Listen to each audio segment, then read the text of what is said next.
14 जून के अखबार में एक दुखद घटना का विवरण मैंने पढ़ा और उससे मुझे जो प्रेरणा मिली उससे मैं आपके साथ शेयर करना चाहता हूँ। एक महिला की बात है जिसका नाम सीमा है। गर्भवती थी और महाराष्ट्र के मनमान से अकोला गांव के लिए निकली। साथ में ही जो टोली थी जिनके साथ वो चल रही थी वो रास्ते में कहीं छूट गई। उसे पता नहीं चला। घबराई तो प्रवासी मजदूरों का एक दूसरे समूह के पीछे फिर चल पड़ी जो उड़ीसा के लिए रवाना हुए थे। जब उड़ीसा में राउरकेला पहुंची तब उसका प्रसव पीड़ा शुरू हो गई। मिशन हॉस्पिटल दिखाई दिया तो जा पहुंची, परंतु कोरोना के डर दिखाकर अस्पताल ने डिलीवरी से मना कर दिया। दर्द से सीमा के पांव थम गए। वह सड़क पर ही बच्चे को जन्म दिया। सीमा कहती है, मुझे डर था कि जीवित रहूंगी भी या नहीं, कम से कम मेरा बच्चा जिंदा रहे। अतः वह पास के घर की एक महिला को बताया, दीदी मैं बच्चे को छोड़कर जा रही हूँ क्योंकि मुझे कोरोना के डर से कोई छू नहीं रहा है। शायद मेरे बच्चे पर किसी को दया आ जाए। सीमा जिस महिला को बता कर गई उसने भी बच्चे को नहीं छुआ। उसने आंगनबाड़ी सेविका को बुलाकर बच्चे को अस्पताल पहुंचवा दिया।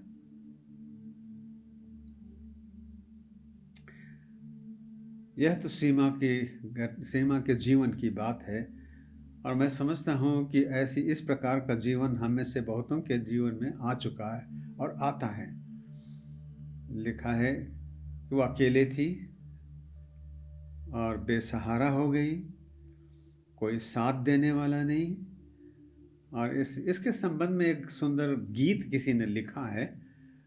तो मैं समझता हूँ कि इस समय उस गीत को अगर हम गाएं तो अच्छा रहेगा।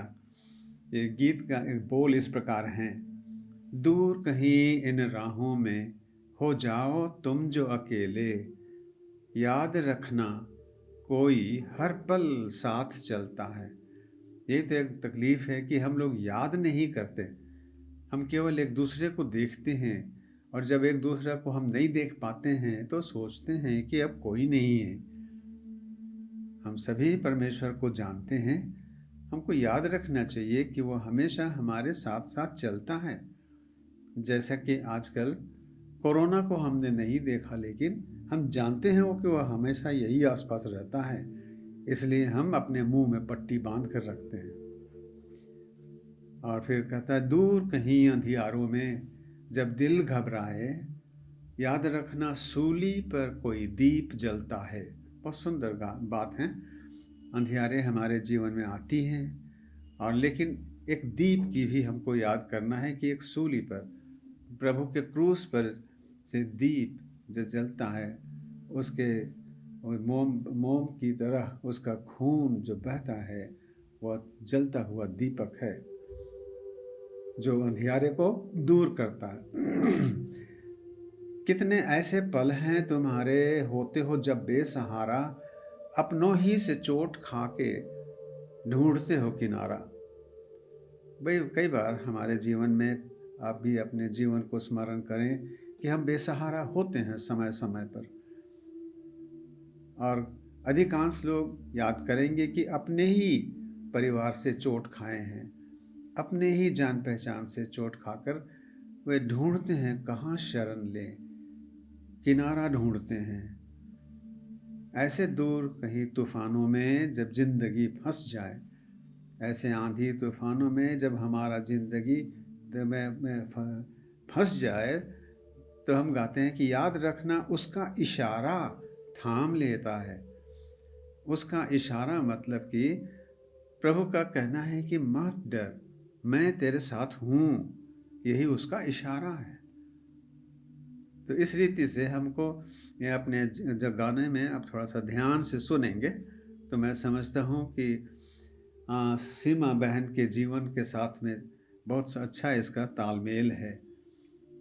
तो गाने वाली मेरे मेरी नतनी है, उसका नाम विनीता टूटी है। मैं उसे निवेदन करता हूँ कि वो इस गीत को गाए।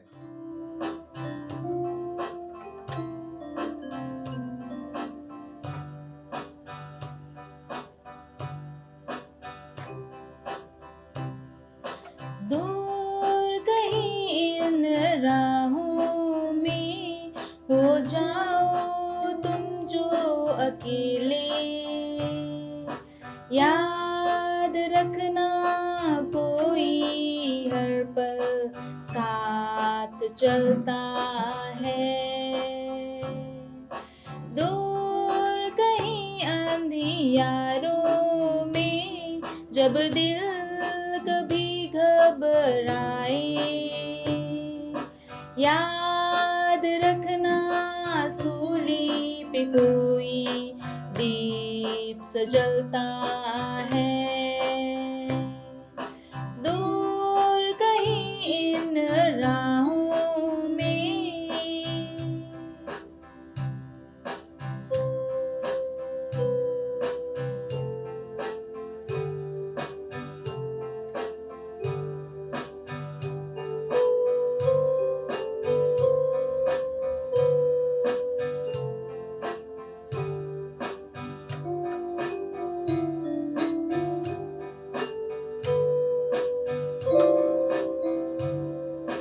कितने ऐसे पल हैं तुम्हारे होते हो जब बेसहारा, अपनों ही से चोट खा के ढूंढते हो किनारा। कितने ऐसे पल हैं तुम्हारे होते हो जब बेसहारा, अपनों ही से चोट खा के ढूंढते हो किनारा। दूर कहीं तूफानों में जब जिंदगी फंस जाए, याद रखना उसका इशारा थाम लेता है। दूर कहीं इन राहों में हो जाओ तुम जो अकेले, याद रखना कोई हर पल साथ चलता है। दूर कहीं इन राहों में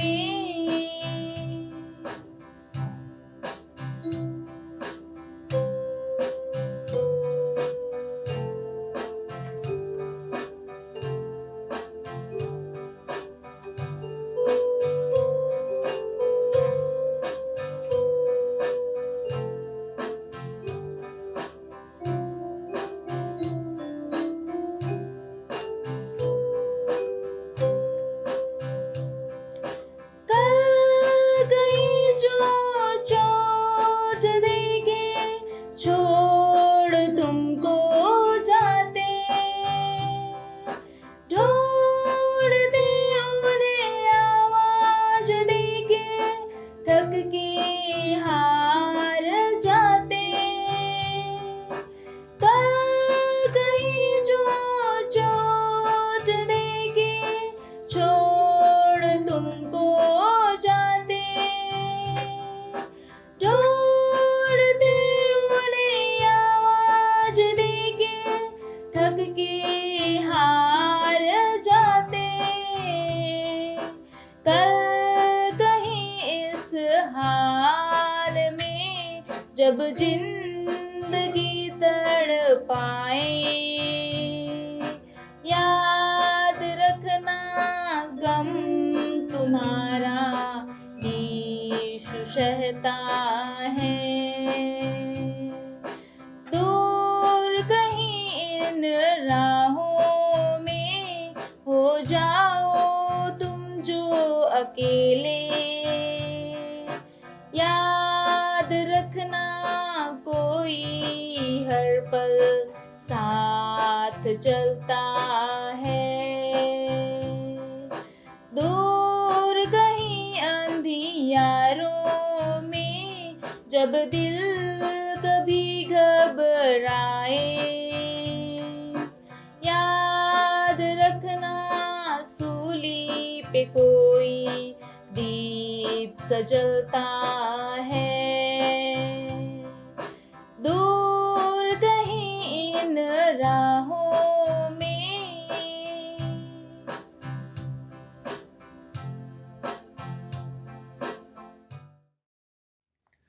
एक दुखद घटना है जिसमें हम सीमा के जीवन में हम देखते हैं अकेलापन और उसे सहारे की ज़रूरत। सहारे की ज़रूरत है क्योंकि वो बेसहारा हो गई है वह, लेकिन भरोसा किस पर रखे। लॉकडाउन की बेबसी ऐसी थी।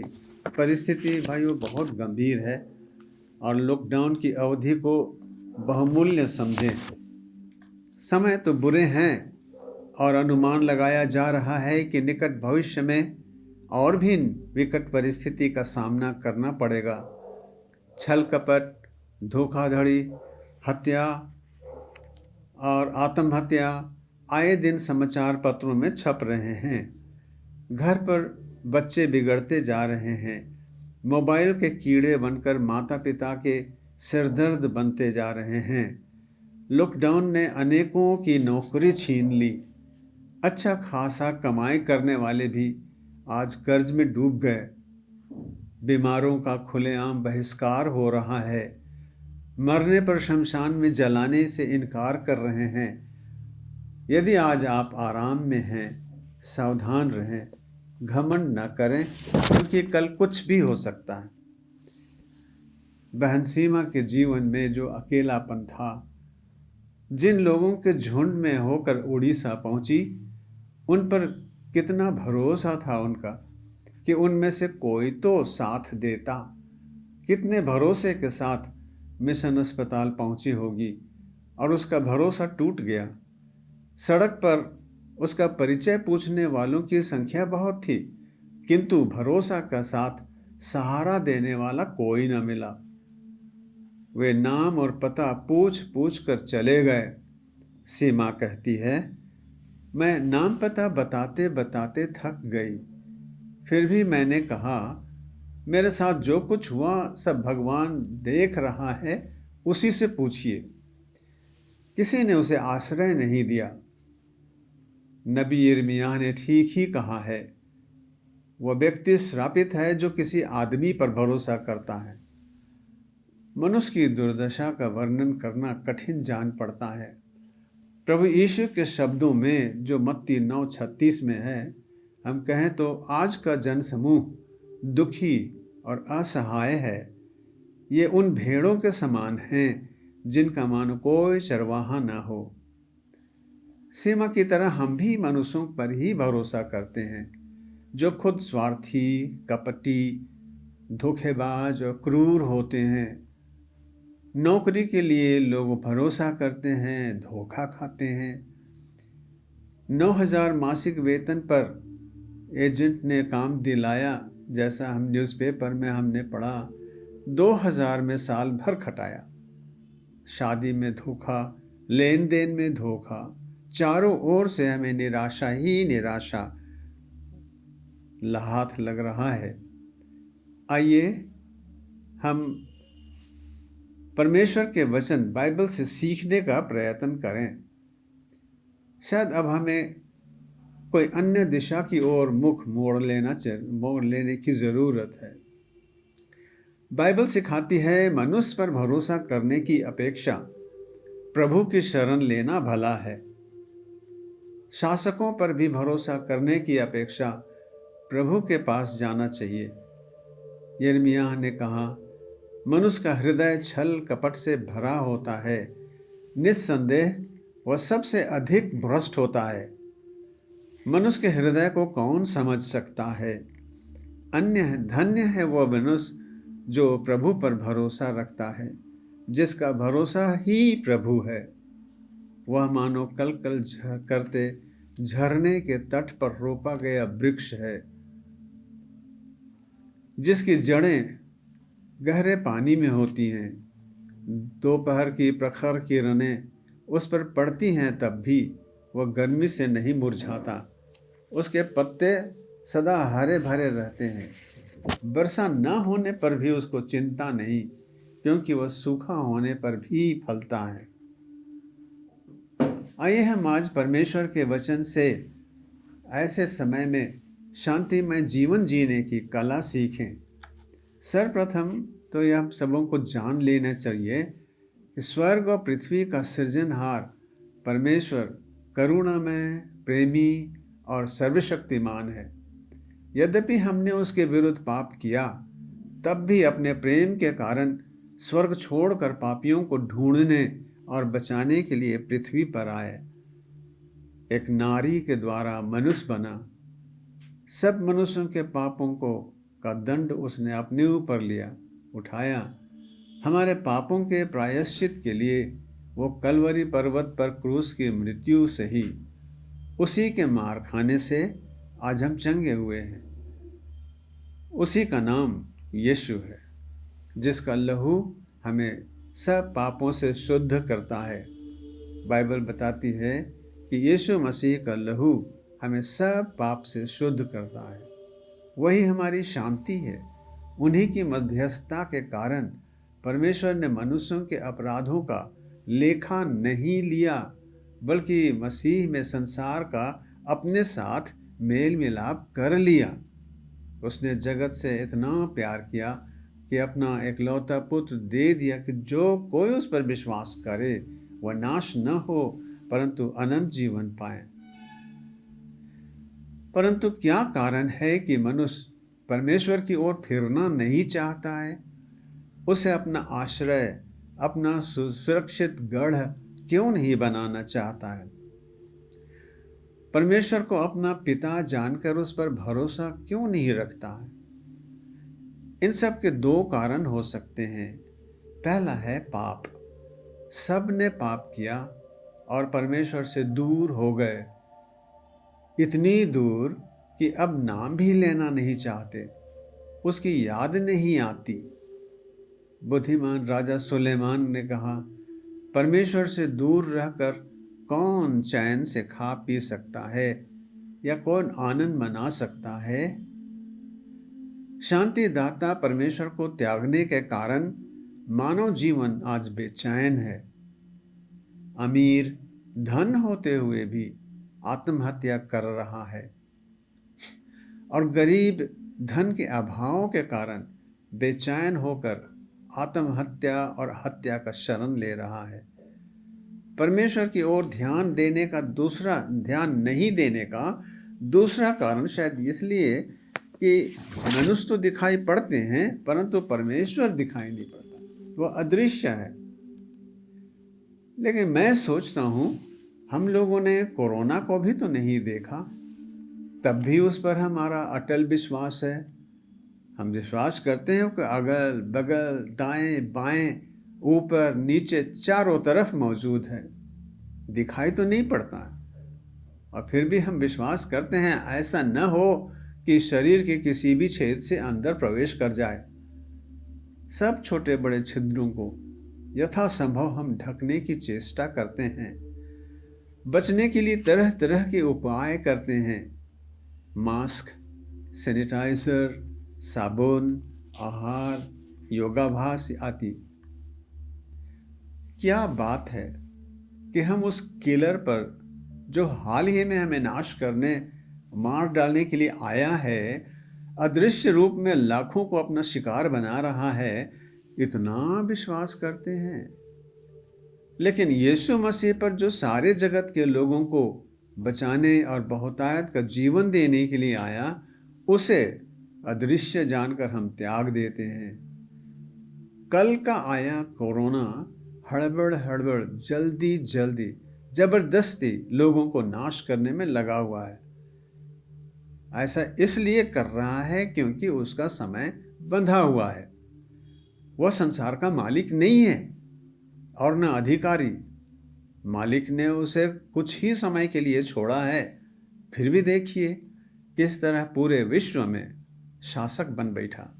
हुक्म दे रहा है, मुंह और नाक ढक कर मुस्कुराओ, प्राणायाम करो, जलनेति करो, हाथ चेहरे पर नहीं लाना, गिरजा नहीं जाना, गिरजा बंद रखो। ईश्वर के सब सेवक अपने घर पर रहें, चिकना चिकना खा के अपना इम्यूनिटी बढ़ाओ। क्या उसके टक्कर में कोई है?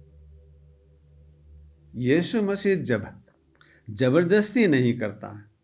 वह एक भद्र व्यक्ति की तरह दिल के द्वार पर खड़ा खटखटा रहा है।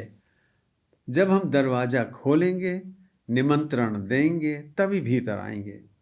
और यदि यीशु आपके अंदर प्रवेश कर गए तो कोरोना जैसी जितनी भी अंधकार की शक्तियां हैं जो नाश करने के लिए अंदर घुसे हुए हैं, नष्ट कर दिए जाएंगे। प्रभु में प्रियो, हम संकटकालीन परिस्थिति से होकर गुजर रहे हैं। महामारी सारे विश्व पर बहुत भारी पड़ रहा है।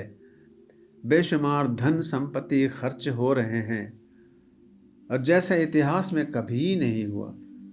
विश्व की अर्थव्यवस्था चरमरा गई है। संसार के देशों की ताकत और धन कमजोर पड़ गए हैं। हम किसकी शरण में जाएं? एक सुरक्षित स्थान है जहां हम शरण ले सकते हैं और वह है पवित्र शास्त्र, जो परमेश्वर का जीवित वचन है। मैं उसका छोटा सा टुकड़ा यहाँ प्रस्तुत कर रहा हूँ। जगत के उद्धारक प्रभु परमेश्वर की वाणी है, हे सब थके और बोझ से दबे लोगों, मेरे पास आओ, मैं तुम्हें विश्राम दूंगा।